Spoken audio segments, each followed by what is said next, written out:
tere!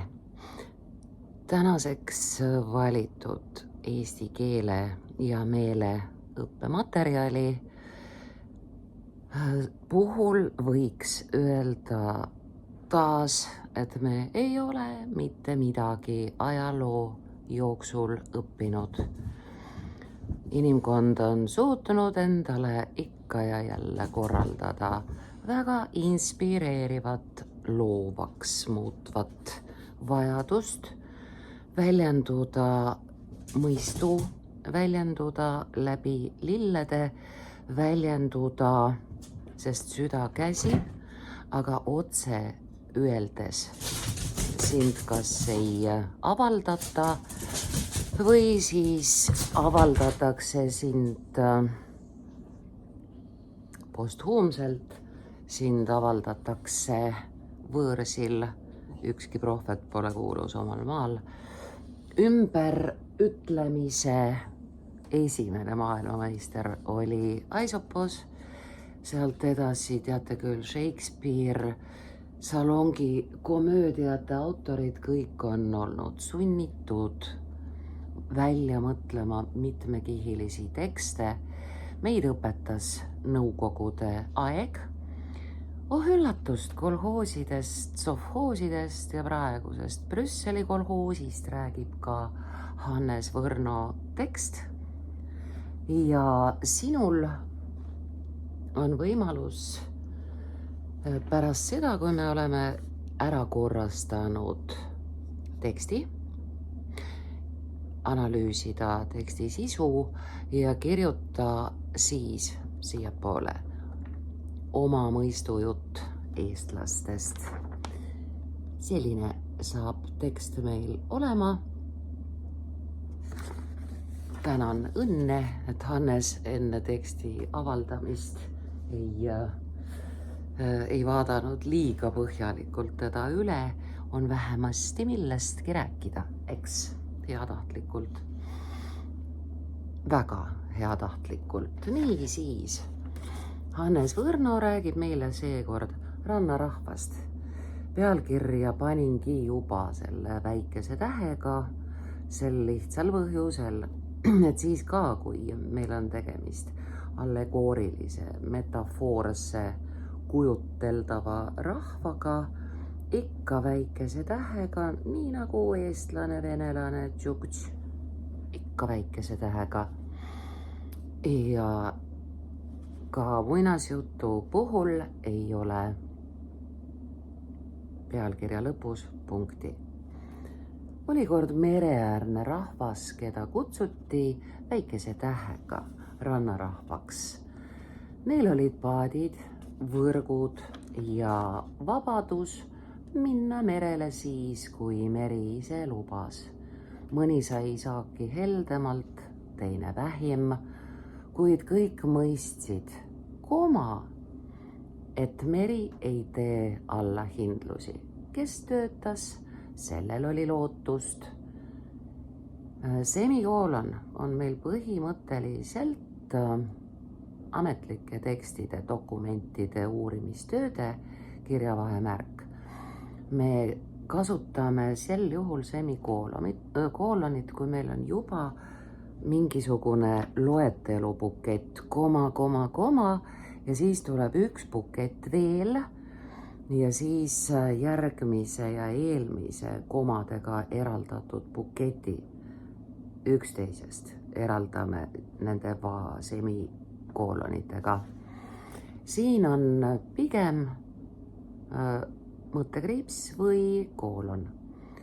Koolon, tead küll, eraldab lause kaks osa sel juhul, kui lause teine pool selgitab, mida väidab esimene pool. Ja mõttekriips annab pikema hingamise pausi ja annab sulle turvalise kirjavahemärgi juhul, kui sa ei tea, kas koma või mitte koma. Hästi armas kirjavahemärk on mõttekriips. Nimi ka tal kena. Ühel päeval tuli taga, see on selline aga, mis erandlikuna hiir aga hüppas, kass aga kargas, vana karu aga lõi trummi. On ilma komata, aga rannarahvale väikese tähega külalised mandrilt suure tähega, siin ta jääb meil sümboliseerima kõike, mitte Eestit. Nad kandsid punaseid lippe, millel säras kuldne lubadus. Me toome õigluse ja kõik selle, mida meri siiani ebaõiglaselt jaotas. Me teeme taandrea, see on see tagurpidi Zorro. Põhjus esiteks see, et pärast otsest kõnet ei saa minna edasi sama rea pealt. Kui on läbi saanud otsene kõne, tuleb uus rida. Ja teiseks, eks muutub mõte ka. Nad ütlesid, ikka see kohutav nad. Praegu ka on meie avalik ruum täis kedagi, kes on nad. Väga kole. Nad ütlesid, et probleem pole meres ega tublimates kalurites, vaid paatides ja võrkudes. Need olevat ebaõiglaselt jaotatud ja seepärast tuleb kõik ühiseks teha. Nii koguti paadid ühte suurde angaari, ega ometi kolhoosi või suisa sovhoosi, kust sa võid oma enese hobuse võib-olla laenata. Tõenäoliselt ei ole ta vahepeal süüa saanud. Mäletate küll. Juhul, kui sa oled siil, fossiil. Rannarahvas, sinna angaari ja võrgud pandi registrisse, mõrad kirjutati ümber riigile. Rannarahvas ei saanud sellest esiti aru, aga lootis. Rahvas sisult mitmus, vorm, ainsus, rahvas. Järelikult lootis, ei mitte lootsid. Inimesed lootsid, aga rahvas lootis. Seni olid ju kõik muutused tulnud alguses pehmelt nagu soe lõunatuul. Võrdleva nagu ees koma ei ole, võtame selle ära. Nagu soe lõunatuul, taandrida, mõte muutub, näed ise mõne aasta pärast. Ja lisaks me ei panegi ühte lõiku rohkem kui 2-3 lauset. Mõne aasta pärast oli meri vaikne nagu haud, mitte sellepärast, et saaki poleks olnud, vaid polnud enam kedagi, kes julgeks. Nüüd järsku juhtus meil seni minevikus olnud lause viimases osas olevik. Ikka läheme tagasi minevikku säilitades tingivat kõneviisi ja me teeme seda niiviisi. Kes oleks julgenud merele minna täis minevik, tingiv kõneviis, saaks siit selle muuseas ka lühemalt öelda, kes julgenuks merele minna. Korras. Lubade süsteem, üks sõna. Oli keeruline, uued juhised tulid ülevalt ja iga tõhusam töötaja pandi pigem kontorisse aruandeid kirjutama, sest töö peab olema ühtlaselt jaotatud. Liiga tark alluv ei ole hea alluv. Ori on hea, eriti kui ta on hoitud sihilikult teadmatuses sõltuvuses. Taandrida. Angaar, kus paadid seisid, hakkas mädanema. Järgmise lause puhul tegelen ma mõnevõrra viharaviga. Igaühel meist on mingisugune asi, mis kallis emakeeles ärritab. Mõned minu sõbrad lähevad siniseks ärritusest, kui keegi ütleb ikkagist, muidugist, jällegist.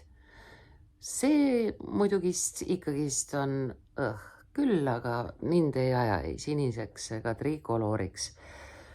Minu nõrk koht on ajamääruse lõpus puuduv käändelõpp. See reede ma teen seda ja toda. sel reedel. Järgmine suvi hakkab olema nii ja naa. Ei hakka järgmisel suvel. Sama siin.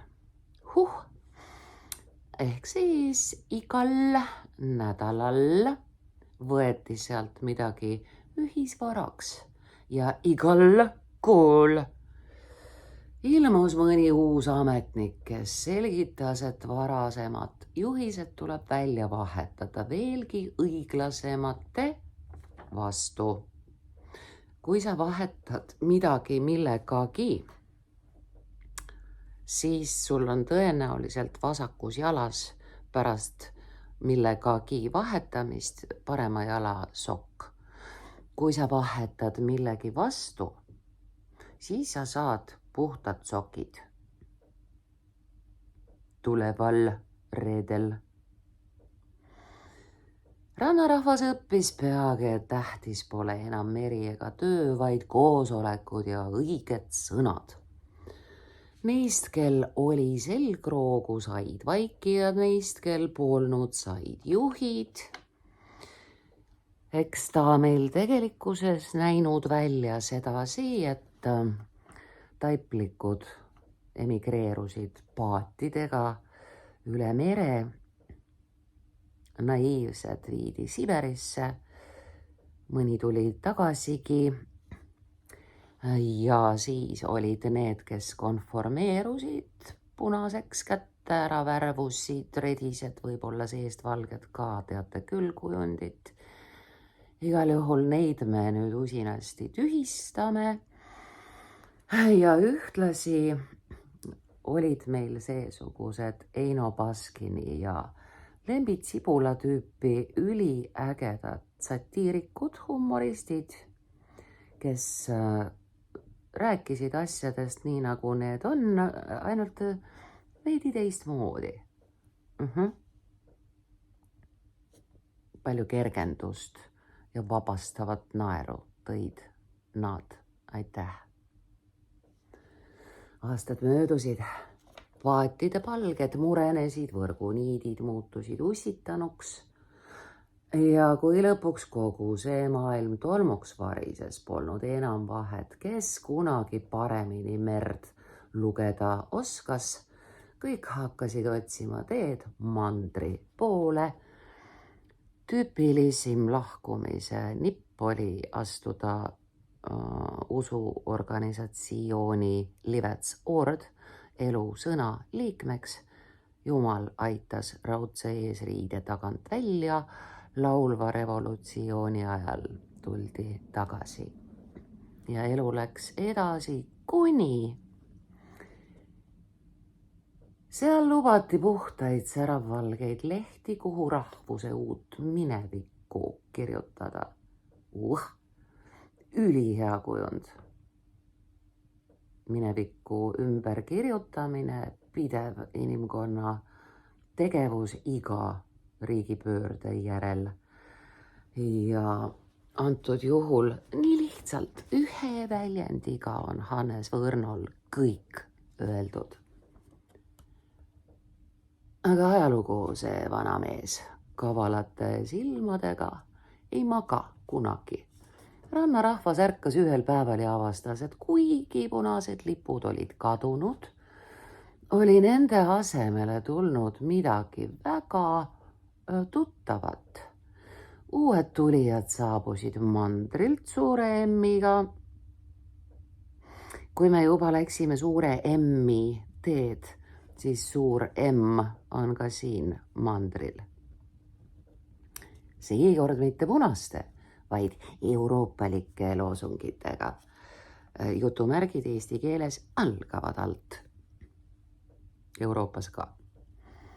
Sõnad olid pehmemad, vormid moodsamad, aga mõte sama vana kui esimene murenenud mõrd. Teen ettepaneku järgmises otsekõne lauses kasutada asesõna meie pikka vormi. Sest kui keegi ikkagi tuleb ja ennast kehtestab, ta põrutab meie. Venceremos. Ehk siis meie teame paremini, kuidas te elama peate. Ahah. Lubati võrdsust, õiglust, avatust, siis hakkas tasapisi kaduma töö, au ja vastutus. Merest sai ääremaa. Nüüd valime härra Võrno asemel tema eest, kumb sidesõna jääb, ning või ent. Kivipaberkäärid jääb ning. Ning vohama hakkasid ringkirjad, deklaratsioonid ja ajutised maksud, mis osutusid püsivaks nagu umbrohi kivipraos. Järgmise lause alguses võtame ära sõna ja. Hannesel on stiil päris sageli alustada lauseid jaaga, see teeb teksti piibellikuks. Järgmistes lõikudes veel mõni jaaga algav lause on, nii et selle lause algus sõidab täiega peale suure teega taas. Nii jääb. Taas kerkisid esile need näod, mis raskel ajal alati särama löövad need, kes suudavad ühe käega vanduda truudust moraalile ja teisega taskusse pista kõik, mis pole poldiga kinni. Kui tuttav. Rannarahvas nägi jälle, kuidas loosungid üritavad peita tühjust ja tühjus üritab maalida end võrdsuseks. Eestis on võrdväärselt Aafrikaga ohtrasti ametnikke, inimesi, kes loovad probleeme, et neid siis kangelaslikult lahendada ja ühtlasi luua juurde uusi ametnikukohti, et oleks rohkem probleeme, mida veel kangelaslikumalt lahendada ja märkamatult eelarveridu, mis ei ole poldiga kinni, nihverdada oma kangelassaaga teenistusse.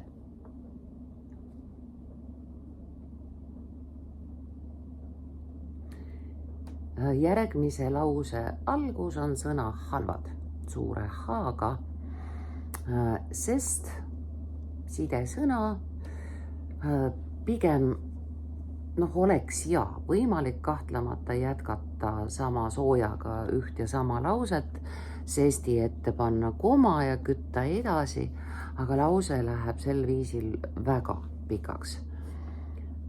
Ärme tee lugemist keeruliseks teksti tarbijale ja et oleks lihtsam konsumeerida, siis halvad suure tähega ajad ei loo halbu inimesi, halvad inimesed lihtsalt tulevad nähtavale, kui aeg muutub piisavalt segaseks, et nende jaoks tekib ruum. Või tehakse ruum nendele, kes ei oska mitte midagi peale raha ümbertõstmise endale lähedal seisvatesse taskutesse. Ja nad tunnevad end alati suurepäraselt siis, kui ülejäänud maailm alles õpib hingama rusude all. Alt me tahame saada välja. Seal all me hingitseme, õpime hingama kops koos. Hea aeg pole kunagi poliitiline kingitus, see on tagasi võidetud töö, väärikus ja vastutus.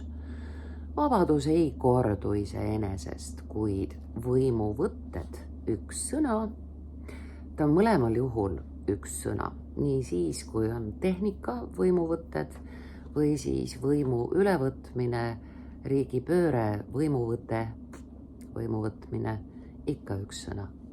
Võimuvõtted korduvad alati, kui nende järel ära, valvamine unustatakse, E-ga on see lugu. Meil on 3 ühesugust sõna, järgi, järel, järele. Järele tähendab piima järele minemist. Järgi tähendab kellegi järgimist, tema eeskujul tegemist, järel valvatakse, järel kõnnitakse, jälgedes järel. Nii on. Sinule jõudu ja helget meelt oma mõistujuttu välja mõtlemisel. Kui sa ei saa kuidagi teisiti, kui pead kasutama tšipit või tipsikut, siis vähemasti tee endale teene ja anna tšipile mõni stiil, kelle moodi sinu tšipi kirjutab selle mõistujutu eestlastest. Sul peab olema huvitav, lugejal peab olema huvitav, maailm toimub ja elu läheb edasi alati.